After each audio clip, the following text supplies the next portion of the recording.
mu keeterekerero akabagenyi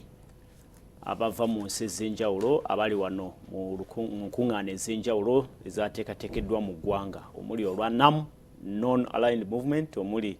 n'olwa G77 plus China n'enkuŋŋaana endala bwe zityo ezigira ku sidelines eza enkuŋŋaana ezo ennene. Kaseera kakusanyukira abagenyi kakwaniriza abagenyi tulowooza nti Bannayuganda mukutte ekigambo kya abakulu abatusabye nti twanirize bulungi abagenyi baffe. Agange nze principal nkwaniriza mu program twongere okubaganya ebirowoozo twongere okutunula ne ku kifaananyi eky'ebyobufuzi ekigazi butya bwe kiyimiridde mu kaseera kano kennyini. Twategezeddwa nti olukuŋŋaana luno lwa NAM lwakuwementa obuwumbi nga 66 billion weewaawo n'abakulu nabo batandise okuyingirawo. Twalabye abakulembeze b'ensi batandise okulegula okuyingirawo. Ndowooza kyekyo katusuubire nti Munnayuganda wonna waali ajja kubanga aganyulwamu weewaawo mu nsimbi ezo eziteekeddwa mu lukuŋŋaana olunene bwe lutyo. Naye era erudda bw'owuliriza ebifuluma eri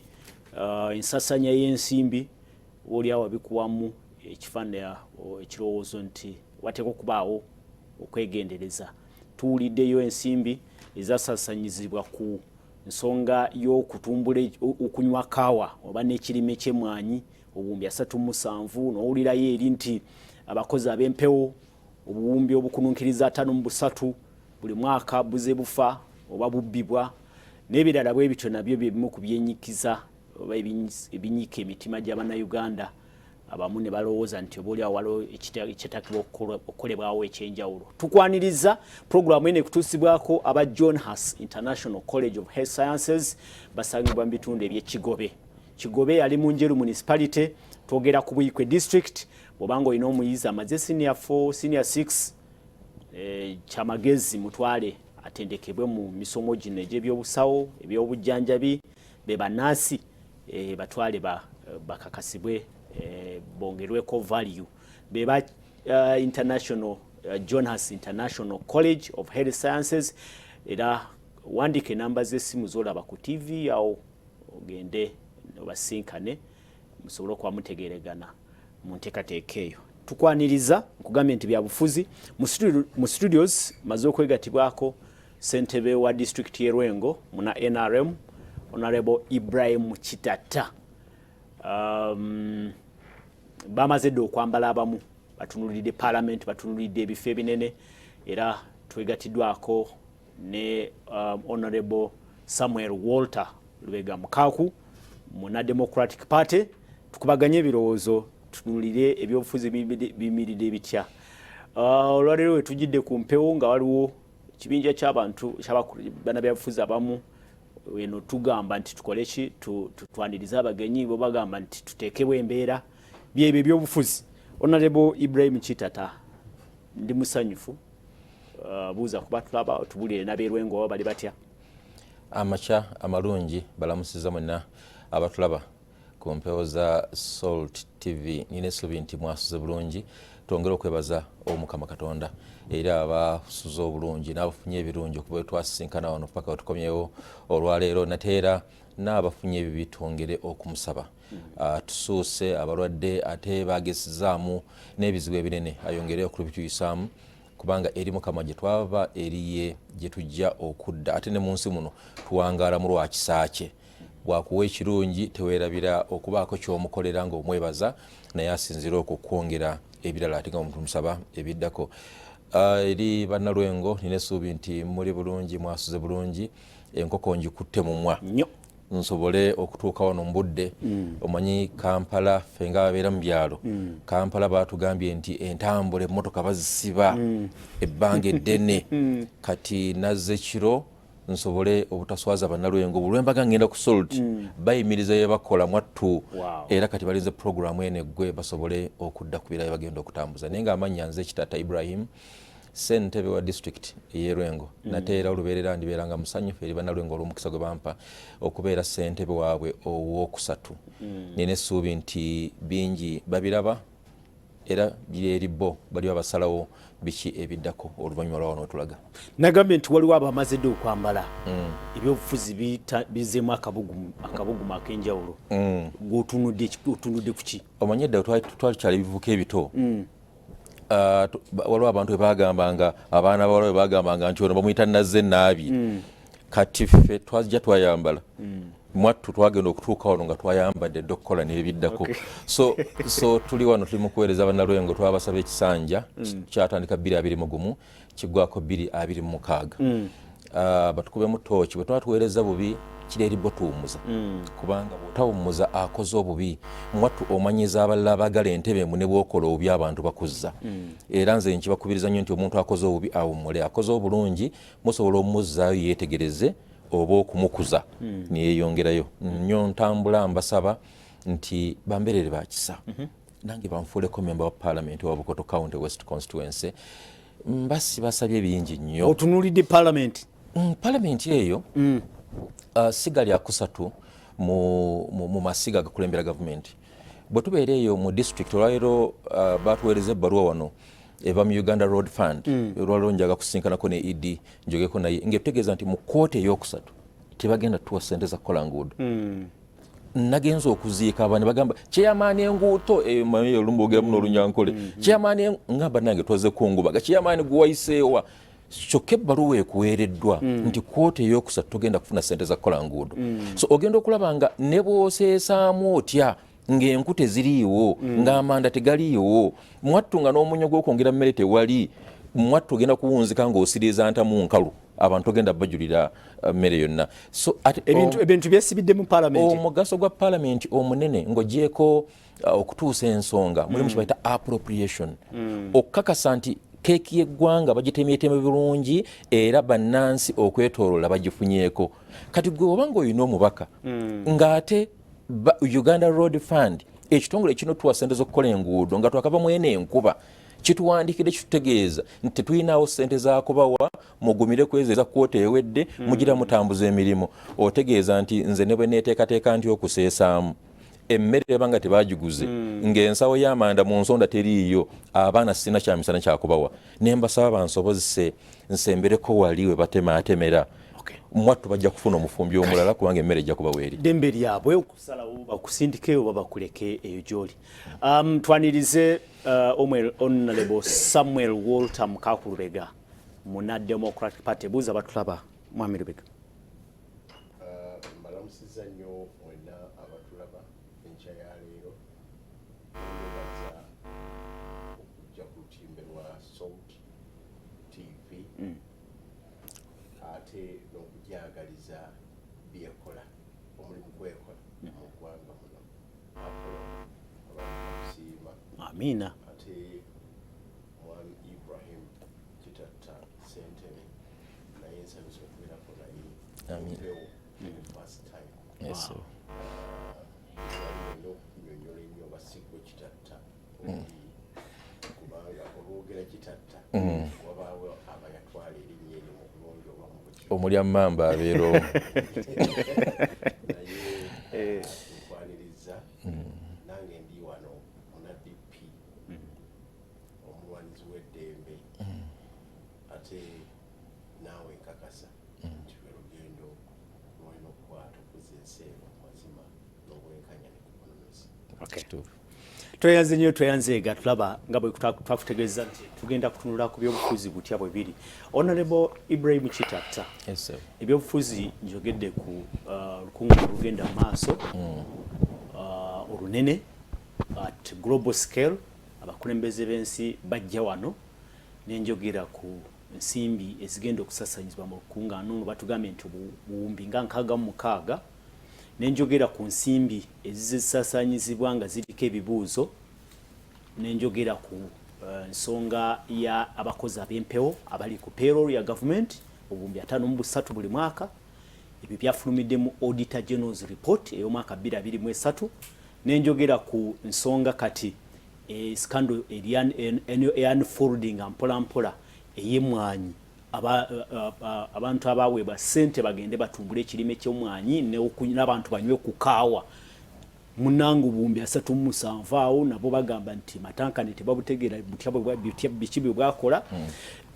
embeera eyo nga tulina kutuuka ku kya bannabyabufuzi kati ate abasituse nga balaba abagenyi bali wano ne bagamba nabo bagenda kuteekawo embeera olaba ki mu byobufuzi bitambula bitya tuli ku mulamu awo banedda bw'obiraba bwe mbiraba kubanga bingi ku byolaba wano naffe bye bitulumya omutwe naddala ng'oli mu buweereza oba wakati mu local government eyo twali tulina bannaffe aba NUP aba DP aba parties ez'enjawulo ne PS waffe abeera atugamba nti local government si bibiina local government si bibiina local government service delivery buweereza kola ku nsonga z'abantu local government bazifuulanga bwokera ku makya n'owasa omukyala n'omuteeka mu nju gwe n'osimbula n'ogenda n'obivaako kyokka ate n'omulekera obuvunaanyizibwa obw'okukuza abaana gwe n'ogenda n'obivaako local government baatuwa obuvunaanyizibwa naye buli tutunuulira nannyini kutuwa obuvunaanyizibwa wakati mu senta n'owulira n'emivuyo egigenda mu maaso owulira ng'osaasira munnayuganda atandikirwako emivuyo bw'owulira emivuyo egiri e Kampala odda n'eka n'osala nekkati n'ogamba feerwengo bannange tukyali bulungi bamalayika bali eno ebibyo biva nako nokkakkana kati oba leero nga tuli mu lukiiko lwa NAM olukiiko ddo lukulu tebakulimba okukyaza abagenyi enju yonna etakyaza abagenyi abantu bebaza n'okwebuuza bannange eyo enju eyingiramu ddi emikisa ffe gye twakulira ng'abagenyi baba bajja ffenna tweteekateeka mwattu n'engoyo gyeko kwetukula bwe mbanga muddugala mutya waakiri beerako mu maaso bwe mbanga muludde okusaawaasaawa kuba naye musaawe abagenyi bayinza okukola ki okujja tubasuubira so okukyaza abagenyi mu buwangwa bwaffe mu Buganda nsonga nkulu era nze saaganya kutunulira muwendo gwa nsimbi kubanga tewali muwendo gugula bagenyi wano mu Uganda ekimu ku byettunzi bye tulina yeffe n'ensi yaffe ne bwefaanana so bwe tukyaza abantu ne bagiraba bwe bajja wano ne beetegereza Uganda ne balaba engo ne balaba ebisolo ne balaba weather yaffe ne balaba sino ku equator ebintu ebyo tebikwatagana sino n'obunyogo bubeera mu Iceland niyo gamba tulina sino ku equator ku 0 degrees centigrade yenyanja edisinga okubanga eyokya kati bw'ogamba omuntu waliyo sino ku equator gakangende ndabe oyo sino abeera mu musana so buli mukisa gwe tufuna okukyaza abantu beetegereza ensi yaffe tuba tugaziya muwendo gw'abantu abatuyamba okumaketinga ensi yaffe eri abagenyi ab'enjawulo tusobole okusitula ekyettunzi kye bayita kya tourism ensi nyingi ezikuze olwa tourism okukyaza abagenyi so tewali muwendo gusobola kugula ekyo actually bw'ogitwala nga marketing tool tulina wano ensi ezitwetoolodde nga yakeera ku makya n'egenda e Bungereza n'efuna ttiimu n'egisasula eteeka obuteesa akagambo visit my country visit Rwanda okijja nayo n'okikuba so visit Rwanda so kati gwe Uganda osaze pulaani kyokulaba nti ensi yonna etegeera nti nno ensi gye bayita Uganda gyeri era mulimu ebirimu so olina okubateekateekera olina okubayita balina okujja twebaza abakulembeze aba non-aligned movement kino ekibiina kyatandikirwawo ensi ezo ezisaali sizaagala kwekubira manyi twalinawo obulamu bwa Cold War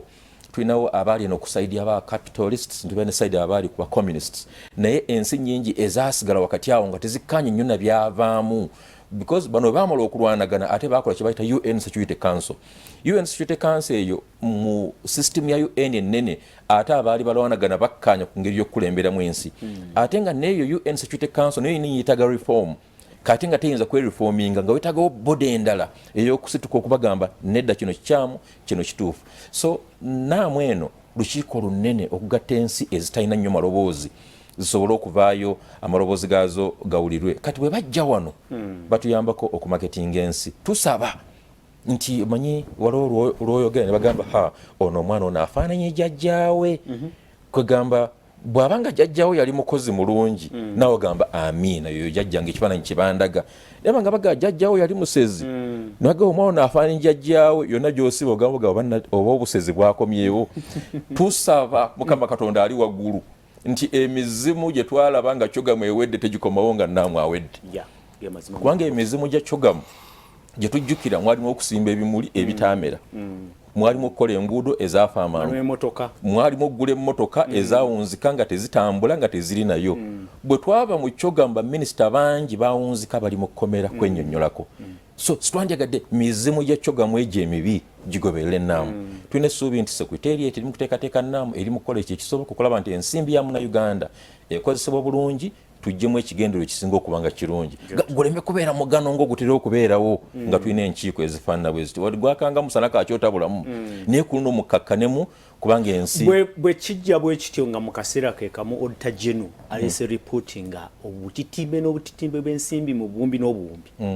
buze bufa toge bwe butyo kyo ekifaananyi ekyo ofuna kifaananyi ki? Auditor General mwami Muwanga y'omu kubasinga okuweereza Uganda ettaala kwegamba ye simanyi nkola gyakola mirimu mukama yongera amusaasira ate musajja mukulu kwegamba atugirayo nnyo ekifaananyi PDM bwetambula bubi akikubuulira obuzibu bwa Auditor General bwaliwo butatera nnyo tuyamba kukola kye tuyita proactive actions ndo Auditor General yandibadde agenda ku accounting empya egamba nti nkutegeezezza bwe yafa naye tukoze tutya okutaasa biri ebirate ebibaawo ndooza wate accountant general wayingiriramu okutuyamba okulaba nti ekituufu kikolebwa munda muli waliwo kye bayita external audit function manyi ndi certified public accountant external audit function kati ekolebwa nnyo office ya auditor general naye twetaaga nnyo the internal audit function nti munda muli bwe tuba tulina abakozi nga bafu anya tutegeeza nti payroll eno togyapprovinga tefuluma esente zino tezifuluma so okutugeeza ngu ebyatta omwami nabimanya katwandyagadde function y'okutegeeza bwe twafudde tufuna postmortem report tatuyamba nnyo kubanga mwaka ku mwaka ereeta ebizibu byebimu katumuvinze tutya backwards okutaasa ebifo ebyo abakozi ab'empewo tebali mu ggulu bali mu districts zaffe bali mu bitongole byaffe bali mu government departments and agencies tukoze tutya okulaba nti tubaweedinga wutu bakola kye bayita payroll audit era Auditor General yakikola okulaba zino empewo n'ayisaamu olweyo fenna muntu ku muntu era ekiragiro ekirafunye okuva Auditor General kubanga ebbaluwa yamaze ozireeta buli mukozi atajja for verification ave ku payroll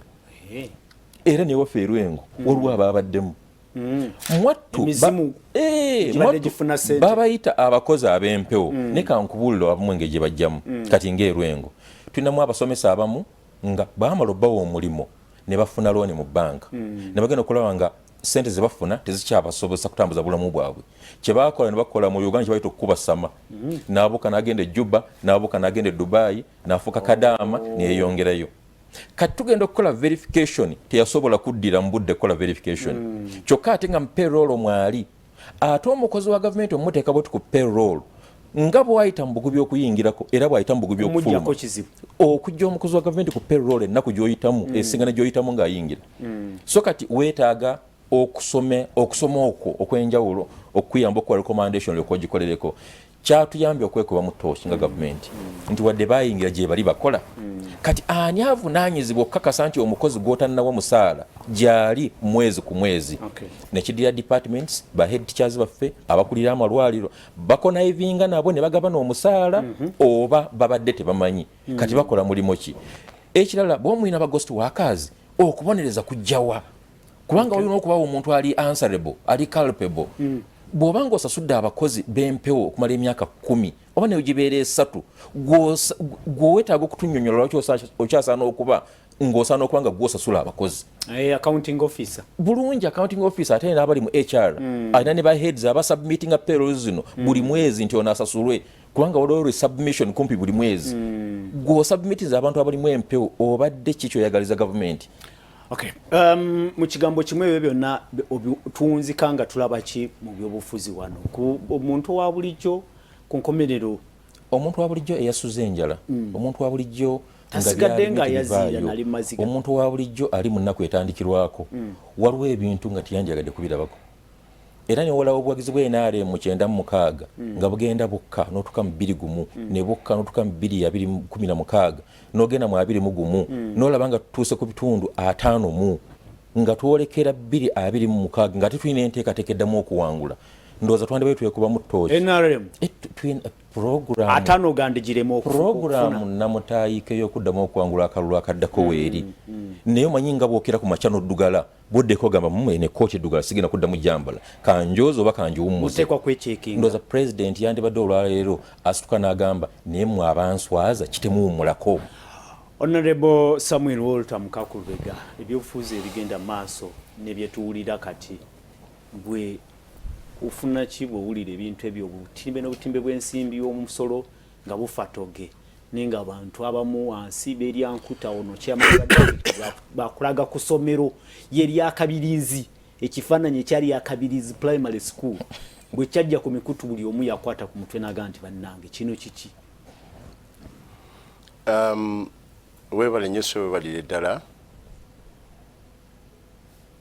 ku nsonga ya NAM non-aligned movement mu bumpimpi ensi zinampawengwa so salako nampawengwa we muva NAM era so sinamusisi sinamukwaye era sinamugerwa naye nampa wengwa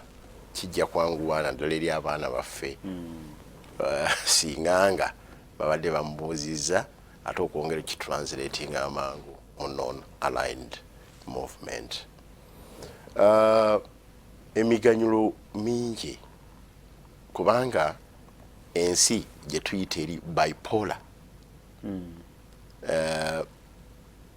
byajja ng'era omuntu bw'abeera gyobala tuteekawo nnyo amateeka agakugira enkomera kuba omuntu alina sayidi bbiri teri kyalikola Apollo teri muntu kyalikola mu bulungi bwereere bw'otuula ne kitatta atuuka ekiseera n'agamba nze nfunirawa ne mutuula ku mmeeza n'atalowooza ne mukaaku yandibadde asaana akole ki abeeko kyafuna olwo sayidi eri n'emusika alina sayidi ennungi n'alina n'endala kakati ensi bwe a community of nations an organization y'amawanga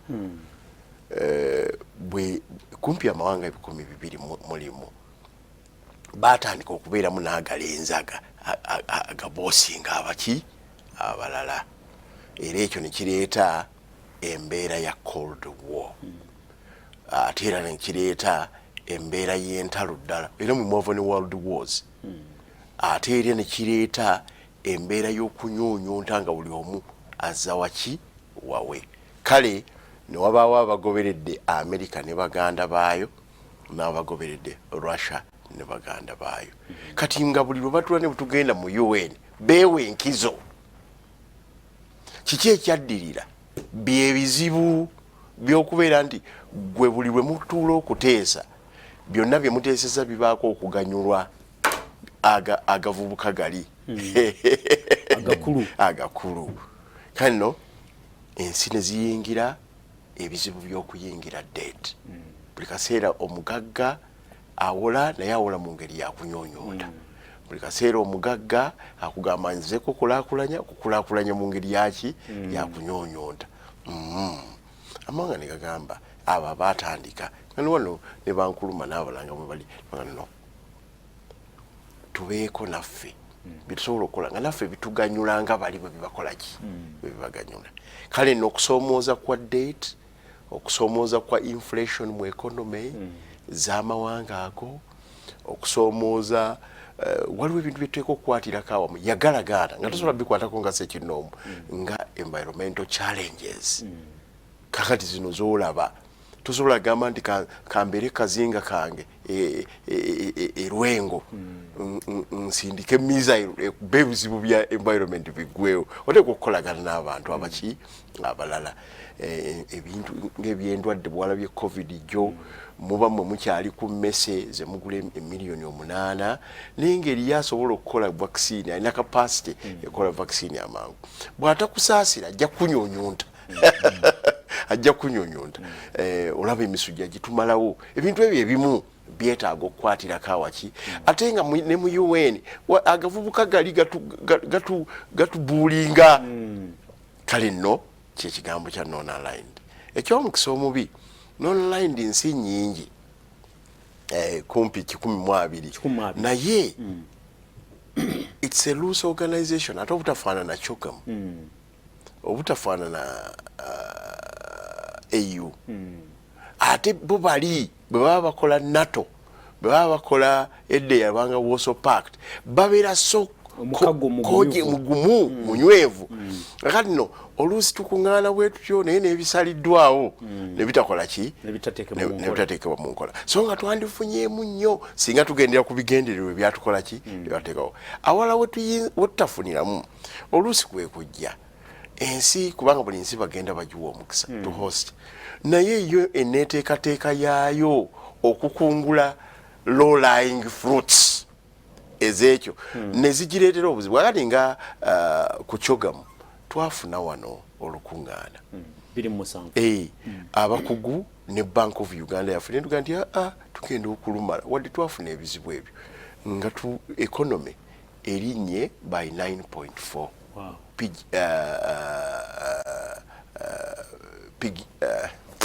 GDP kakati naye ate abakugu abalala ne bagamba nti singa Uganda yali yeeteeseteese bulungi era nekungula ebirabe low lying fruits ezo zonna twandibadde tufuna almost okulinnya kwa between 26 to 31% GDP wattu osobola okukyaza abagenyi oba osobola okukwana emikwano nga nkwanye Apollo nekitatta naye ng'obuzibu bwo butabafunamu buli gyendi bunafu wange Apollo ali willing to help me tubirabye obeera ne baganda bo kitatta kati nze chairman we C5 baganda bange naye mu kifo kyokugamba nti munnaffe yafuna bino zimbira wali nyumba ate oluusi ye nakola byakwe osanga ataddemu amaggwa ate yali muyambi nti wano nja kubeerawo kaseera katono funa maanyi ku maanyi genkoze eki genfunye awe wava omutawaana ogusookerwako kyogamu bwe twamufuna waliwo lessons ezaali ez'okuyigirwako era ne bagamba nti kakati tetugenda kuddayo kisooka corruption bwe tuba tugenda okutegeka tumanye nti tulina levels of corruption za waggulu tuzeetanga tutya ekisooka tuzimbe capacity y'okutegeka ng'obudde bukyakola ki bukyali bwe tutafunanga embeera ezo ekyokubiri to involving ba stakeholders ng'obudde bukyakola ki bukyali ba stakeholders baba bangi abaakuno n'abeebweru ne ku capacity waliwo capacity for us to be able okukola international conferencing naye ate waliwo ne capacity for us to be able okuddukanya emirimu n'ebigenda okukolebwa mu nkiiko ezo n'ebinnonoge birina okuva okubikungula anti bwe nkugamba we wali problem ekyokusatu ne bagamba tukole speed decision making naye ate nga tetuyi excludinze bannansi babeera involved batya tuyina parliament tuyina cabinet tuyina ebitongole by'amateeka tuyina local governments tuyina private sector tuyina ebyo byonna tokoma bukomi ku kujja mu parliament gamba nti mutuwe sente bilioni 66 tuzitwale mumanyi tulina okutegeka namu effena tukimanyi naye bw'onooba otwala enkaaga twagala okukola kye bayita scrutiny public scrutiny kubanga ffe tukiikirira abantu kyekigenda okukola kuki emmotoka tetugenda kuzigula naye ze zigenda okugenda amafuta zigenda kuganywa zitya sikulwanga oba ntegerekese bulungi awe wava ekituli sematuli PPDA netugamba kakati PPDA ejja ku involving right from the start PPDA eyo gyolaba ina process omukulu wa local government asobola okubuulira era ebintu ebimu tebabikola olwokuba waliwo process eri fairly rigid ku lw'obulungi bwa accountability tuleme kufuna nga lipooti za mukulu muwanga ng'ebintu byakoze eki byayonoonesa edda kale nno naye ku luno nam twagitegeera obudde bukyaliko kuleve eya waggulu abaatukiikirira ne gavumenti naye singa buuza chairman mu kutegeka naamu ono bakuyambanga Lwengo kulwa abantu be Lwengo mutegere low lying fruits ze musobolo okunoga n'olwaleero bw'obuuza Abannayuganda bani abamanyi bameka sookera ku chairman gw'oli ku Bannayuganda sookera ku chairman wa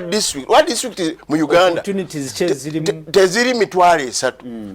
district ziri 146 bwe abanga ba chairman n'olukiiko lwabwe baba ino olukiiko lubagatta nga bambi tebali involved kimala then yomanya nti ate kati muna Uganda oli goyagala bitegere tajja bitegere yatukeera okubuuza namu kyeki yenna musisi fwe twalina OAU nze nali muto simanya Apollo bawali ozaliddwa ko nze nali muto nga nali kato nga ndikalangala sese wasenga nge nakulira naye njagala kubuulira ne mu primary school fena twamanya OAU twayambala ebitengi obirimu mapo za Africa ensi za Africa bendera zaazo ne twakumba ku district level naye nga kyebagendera sensitization oli yali Idi Amin before graduate Rugamba naye njagala kukulira everyone mu Uganda batuka n'okugamba abantu tugenda kusuza abantu wano mu bibuga nga tubiwulira ku mawulire ate ko mawulire gali opening akakati naye nga bagamba abantu abanatuwa amayumba abanakola bwe bati kiki njagala okugamba involvement tebadde nnungi eri exclusionist twawulidde ne ba minister abamu nga batononyo abolu nga ne ba minister ba complaininga linda ko tukije bulungi kyogamba nti batononyo abolu batu bebezize ekintu kino ne baki nze bwe nkugamba twapira bye wano mu mawulire minister gonna nga ne ba minister abamu ba complaining why have you favored some fe abamu tetulina ne kyakola waliwo abali too favored waliwo abadda mu tiye yokubiri n'abalala abasigadde nga bagamba fe tetulina kye batuwadde bali mu cabinet akali basajja batu tulimba others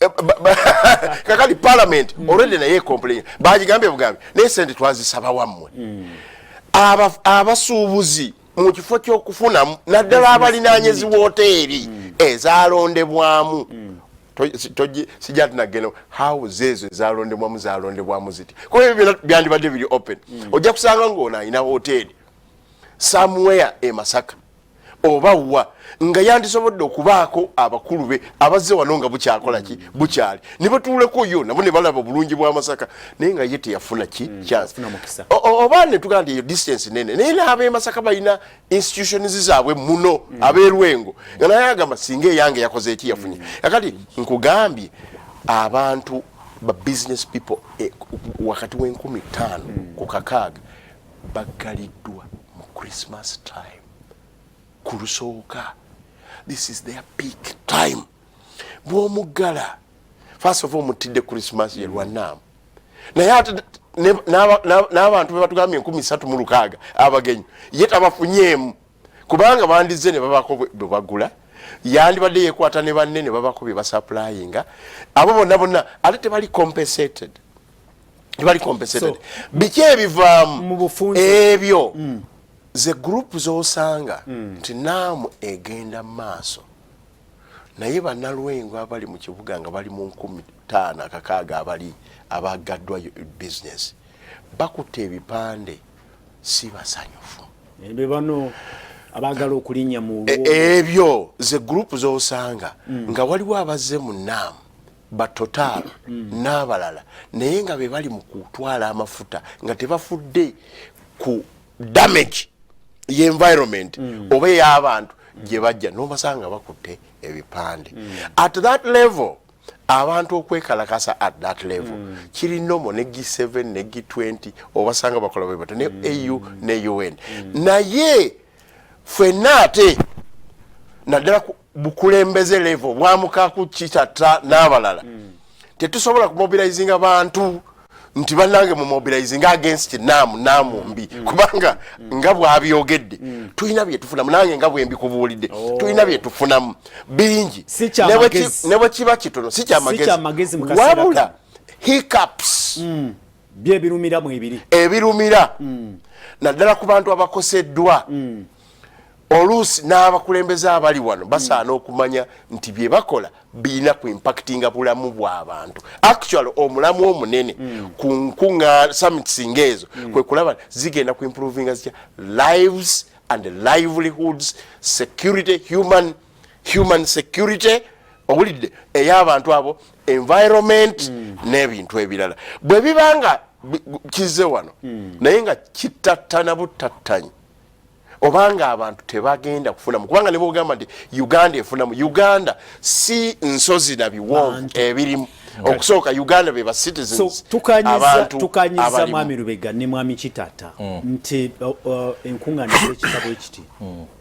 zigasa zirimu n'okuba ekifaananyi ekirungi eri eggwanga benefit nene. Naye waliwo akantu kano tuyina kye tuyita nti a community of nations. Zino summits za community of nations. Uganda esobola to influence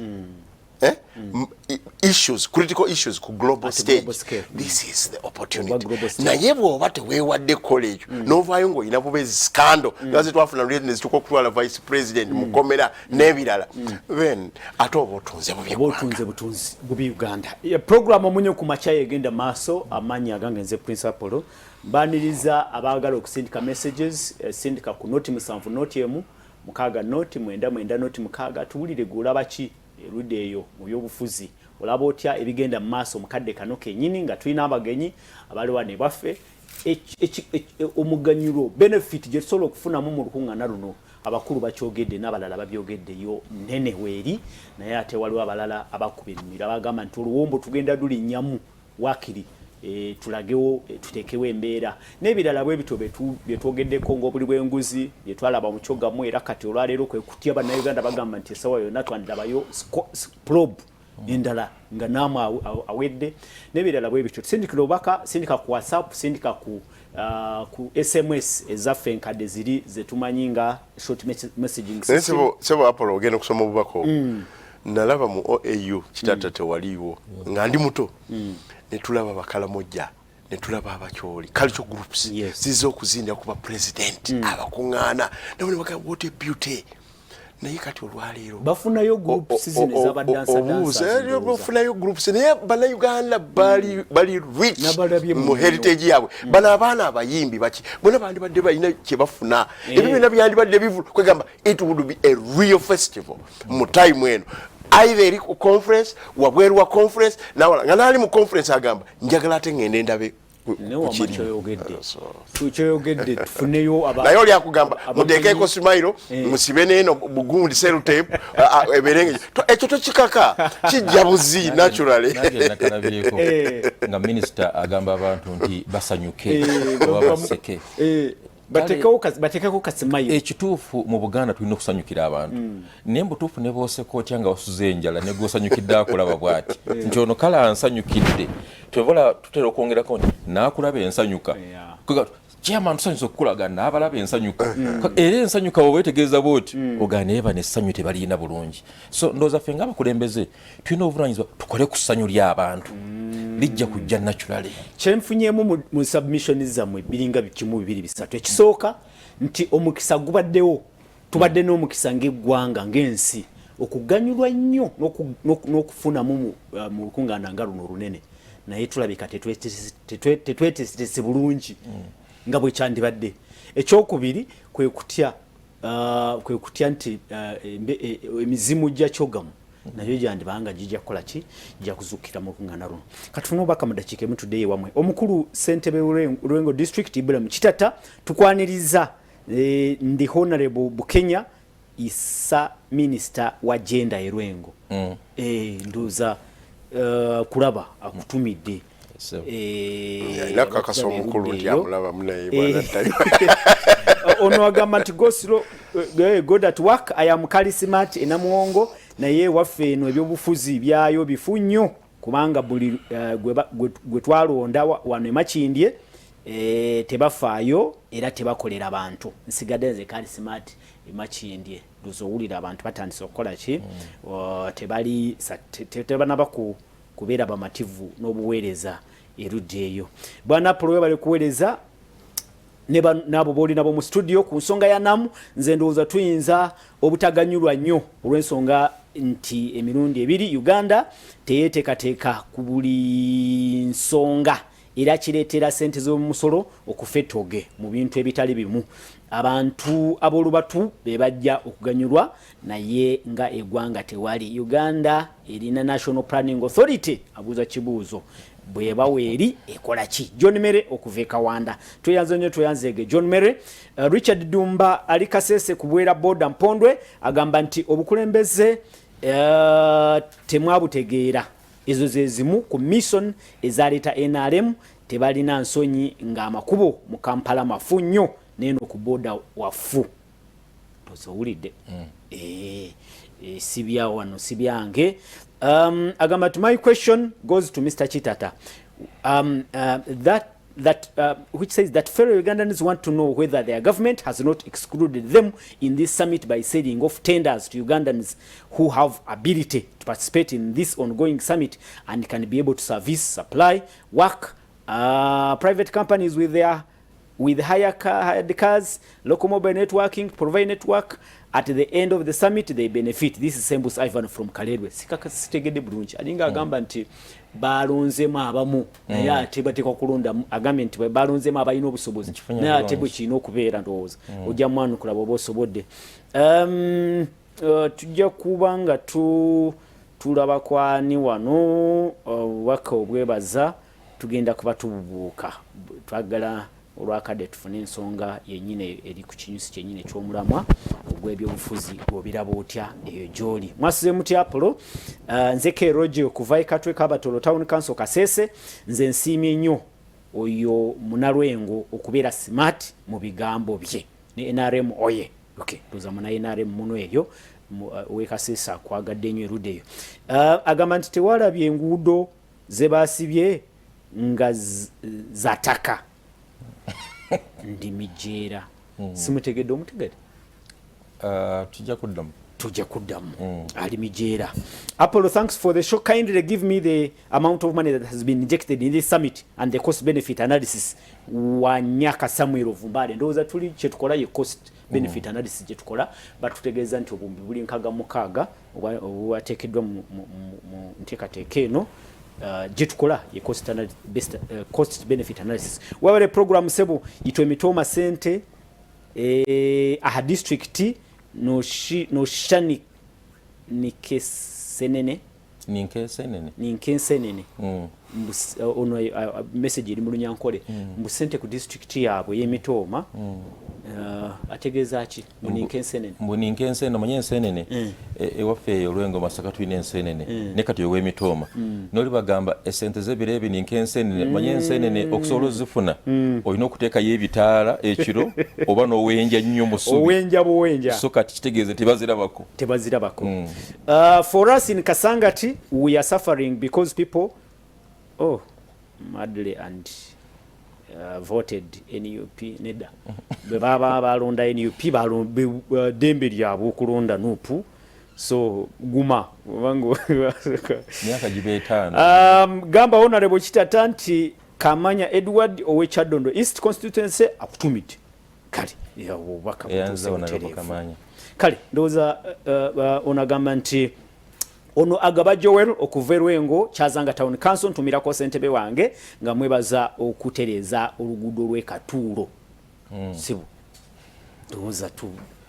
tuna sibu program si ya Lwengo. Webale abatuweereza ku message n'abatuwadde obuwabuzi. Kituufu nti waliwo ayogedde ku tenders gonja kutandika naye tenda zagenze mbana Uganda bazifunye tebagabye enguzi zinjukiza tenda ze Lwengo manyi Lwengo emu kudisogera kuhita mu omukutu gw'amafuta naye batugamba omukutu guno nga gujja bane mujja kufuna bino naffe ne twegatta kuba bisuubiza bana Uganda naddala bana Lwengo naye katuli mwaka gwa kusatu ogw'obukulembeze mbulayo gumu ntebe sina kye naawadde bantu kiva mu mafuta okujjako we baaliyirira wali okugenda okuyita nenga baasubiramu amasomero baasubiramu enguudo ennungi baasubiramu ki so kyangu nnyo kyogama okubeera ng'omusana ogwakanga olunaku luli kumpi kuziba naamu eno bwe gwaka kusaawa 10 mbuto tukyasobola kuwoza ngoye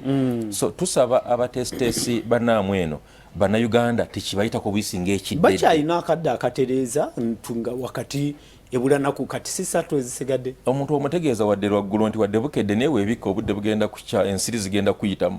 so tubakubiriza nti bwabanga okyaliyo omukiso kwongera okukola ekituufu mwongera okukikola kubanga ebirubirwa Abannayuganda balina bingi ate babisuubira mu ffe ng'abaweereza bawadde duty y'okubeera nga tukulemberwa. Nebaza abatuweeza ku message ezitwebaza ndaba ezimu otuze ntuge oyagala kusoma message zaabizo byokka. Bannalwengo tubaagala nnyo musindike message tujja zisoma wakadde bwe kanaabeerayo. Naye nga njagala okusooka okugera ku nsonga y'abana abagambye abantu nti beekalakaasi balemesa olukiiko. Kati bano banaffe aba United Forces for Change balina ensonga zaabwe ennungi ze boogera nga bwe tuzikapukyalinga manyi ne gavumenti y'NRM erina byekoze naye ng'ebijja mu bali abawabula gavumenti. Sikkaanya nagamba nti mwekalakaasi muyimirize olukiiko. Walina okuba enjawulo wakati wa United Forces for Change ne United Forces for Confusion oba for Chaos. Baleke kuleeta buleesi butabanguko, basobola okuleeta ebiteeso ate ne beegatta ku balondoozi abakakasa nti olukiiko luno lunaavaamu bulungi. Kati mukama wange Bobi Wine akulembera ekibiina ky'ebyobufuzi toyinza kumala kulonda leader of opposition ate nomala n'ogamba President Museveni ate talina buyinza bw'aniiza abagenyi si ye president. Nawulidde statement neneekangamu awo. Tebikwatagana. Gw'omala okulonda loopukkiriza nti kati nze nnonda ab'oludda oluvuganya kyekino ekifo kyange. Kati n'oli ali mu ntebe mugambe gwali mu ntebe tukoze ekyo kakasa nti Bannayuganda bafuna mu nteekateeka zino. Bbanga lino lyoli mu ki lyokyalonderwa b'opposition. Toyinza kugamba yenza omutuufu alina okubaaniriza ate mu butuufu ng'oli mmanju. Gawaliwo ebitakwatagana bulungi swagala kuwuddisa nnyo Bannayuganda wadde ebyobufuzi byakusiba bantu katambala kati ng'oyo agambye nti feno twalonda obi twalonda nopu manange guma ebyobufuzi bw'olonda omuntu omubi omugumiikiriza emyaka 5 bw'olonda omulimba ogumiikiriza emyaka 5 bw'olonda omudyake 5 olyokodde engulu. So tusuubira nti ffenna tuwabulagane tusobole okujja mu kisinga okuba nga kituufu. Saagala kuwunzika nga soogedde ku nguudo ayogedde ku lw'ekatuulo. Oluguudo lwafudde olw'enkuba eno namutikwe yatonnye era twagala kuluza mu nteekateeka tusobole okulukola naye ku lwokubiri luno tugenda kutongoza oluguudo okuva Ejjaga ogenda e Kayirira luli mu constituency ya Bukoto Midwest eya wakati ebirimu ye Vincent yalutujjukiza ntulusa mu nteekateeka naye bwe tuba tugenda kutongoza n'olw'Ekakoma Nkundwa luli mu Kyazanga waggulu baludde nga batambula bubi size ezisinga okuba nga mbi size embi zokka naye olw'obusobozi bw'ensimbi entono eziriwo tugenda kutandikirawo ate tusobole okubeera nga tugaziya okwetooloola district. Mwebale kuweereza nze emanduso ya MK Gomba district nze nasanyuse dda kubanga ennyanya zange zaalinnye ene Gomba Pastor Bujingo twagala kujja kulabako kale aba MK tubagaliza obulamu obulungi erudde eyo bakatufunye ab'eGomba. Agamba atya Prince Webale program at least we would have showcased our culture by involving different cultural groups in welcoming and entertaining the guests, but it has not been done. Therefore, we Ugandans have not benefited. I am Senyanja Julius from Mubende Chisekende. Hinduza chimogeddeko wali aba groups nyingi z'abazinyi aba culture. Simanyi katugateke ku TV. Oba toyina block abakuyita. Baita asinga oba baita abaliraanye simanyi so Bannayuganda kyebabuuze balina group nze Lutaya Sulaiti eryakabirizi Kyazanga Ssentebe onyonyodde bulungi Ssentebe sebo tweyanza nnyo abantu be waffe babeerako nga balaba. Morning, thanks for the program and those people who are in the studios, but the problem is people who want to work for their stomach and the case of working for Ugandans. Okay, nam I am Sabit Eric from Mutungo. Tweyanzega abantu abeyagaliza mu nsonga bweziti Sabit Eric Mutungo agambye nti kyekizibu kya Uganda. Banange olwedda kiikazi nesigadde yesa tungenda zibawa. Good morning Mr. Apollo. Most of these conferences help those who make accountability at the end of it, but the locals benefit road diverts Bosco Mutungo mbwa abantu bo kibaganyulwamu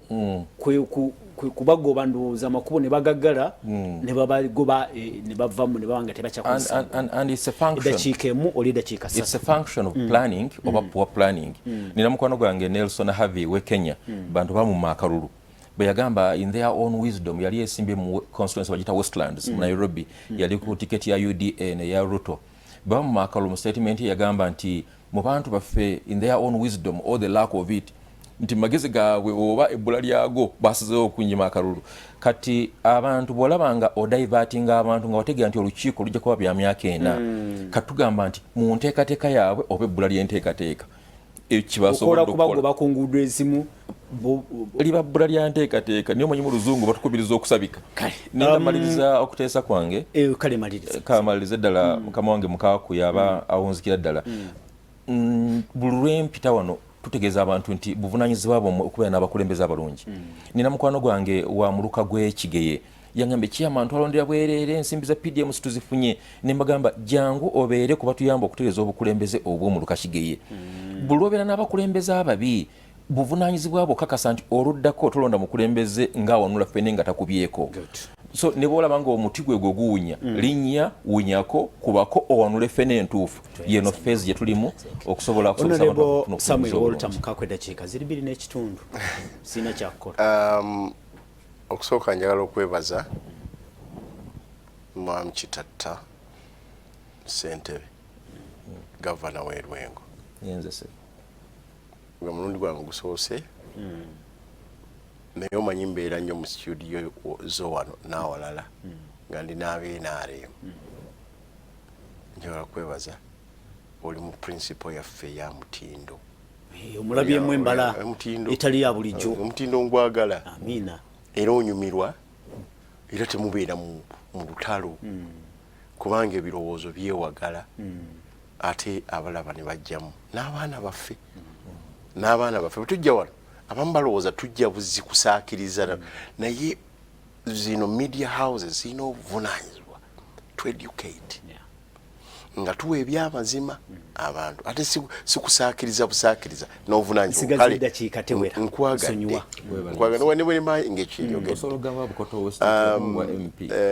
era baba bakuwadde sigenda kunyiiga wadde oli ku sayidi eri naye bwe babanga basazeewo bwe batyo bukuwa waakiri nsobola okuluma olwa sayidi yange okubanga tefunye naye at least nga mpulira naye ekigambo ekisembayo mu kino mu summits endala tuyige nti summit teziba wokubenefitinga mukulembeze n'abatonotono be kakati eno summit ya NAM etambulidde nnyo ku presidential directives njagala enkuŋŋaana eziriddako oba mwami Museveni waali oba taliwo njagala tebalabeko nga ffe tuliwo zitambulire ku mateeka g'eggwanga constitution ne ku inclusion eya bulimu tusobole okunoga ebibala low-lying fruits ffenna tuganyulwe ate eggwanga lyonna liba essanyufu so njagala okubasiibula bannange naddala banna business abakoseddwa ennyo tubasaasira naye bwe mubanga mukole ne local government ne central government zirina obuvunaanyizibwa okulaba nti nammwe mubaako kyemufunye ate n'okuba compensatinga ku bye mufiiriddwa naye nange ndi omu kubagamba nti tetusabutaginga NAM for the sake of it wabula tugezeeko okulaba nti n'emyaka 3 gye tunaaba basentebe waliwo ekiddira abantu bawulire nti twali basentebe twetaba mu nteekateeka ezisabotaginga NAM okujjako nga bali mukugambye tekibulawo mu nsi zonna naye tetwandikoze blanket nti NAM yonna tugisabotaginge no. Principal and the panelist Mulubuka Andrew, youth councillor from Chikabulo Nakaseke, but the drama of Bob Banange. I want to pay a visit. Tubagaliza omukisa gwa mukama tubadde ne Samuel Walter Mukakulubega twayanze sebo buli lwojja twayanza nnyo Ssentebe wa Lwengo Ibrahim Kitata musibe bulungi banaffe mukole ere bulungi naye temwerabira nti John Haas International College of Health Sciences yetendeka abayizi ku byobusawo era basangibwa mitundu eri erude eri yes basangibwa bitundu ebya Njeru municipality ne Apollo muwandike namba yesimbu etuva ku mpewo sibe bulungi lwaki kitatono tadda waffe